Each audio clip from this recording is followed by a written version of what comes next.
DN news Marathi, आवाज जनसामान्यांचा।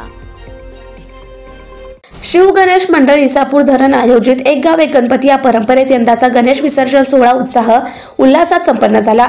गणपती बाप्पाच्या जयघोषात, ढोल ताशांच्या गजरात आणि गुलालाच्या उधळणीत गावातील नागरिक आणि तरुण मंडळींनी नाचत गात सहभागी होत विसर्जन मिरवणुकीचा आनंद लुटला।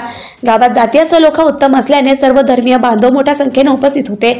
या मिरवणुकीत सरपंच अमजद खान, इजारदार भास्कर थोरात, उपसरपंच तंटामुक्ती अध्यक्ष शेख बाबूभाई, शेख लिखायत भाई, हाशम भाई, आसिफ खान, ज्योतिबा थोरात, पोलीस पाटील राम थोरात, कैलास नाईक, दत्तरावजी काळे, अनमोल डोले यांच्यासह गावातील मान्यवरांनी सहभाग नोंदवला। तसेच प्रमुख कार्यकर्त्यांमध्ये संतोष भाऊ डंगाले, कुशल भाऊ जैन, कपिल भाऊ सोळंके, उमेश भाऊ कानेकर, सुंदर भाऊ नाईक, भरत भाऊ मोरे, सागर बैस, गौरव जैन, चेतन बेंगाळ, शिवम नाईक, जयसिंग बैस, शिवप्रसाद करे आदींची उपस्थिती लक्षणीय ठरली।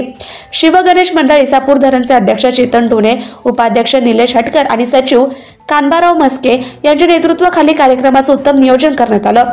पोलीस प्रशासनाकडून देखील विसर्जन सोहळ्याला मोलाचा हातभार लागला। PSI शिवाजीराव देशमुख साहेब यांच्या मार्गदर्शनाखाली सर्व कर्मचारी दक्षतेने तैनात राहून कार्यक्रम निर्विघ्न पार पडला। गावकऱ्यांनी एकमुखाने गणपती बाप्पा मोरया, पुढच्या वर्षी लवकर या अशा जयघोषात बाप्पाचं विसर्जन केलं। DN न्यूज मराठीसाठी इसापूर धरणवरून आमचे प्रतिनिधी शेख हसू खान पठाण यांची report. Subscribe now and press the bell icon. Never miss an update.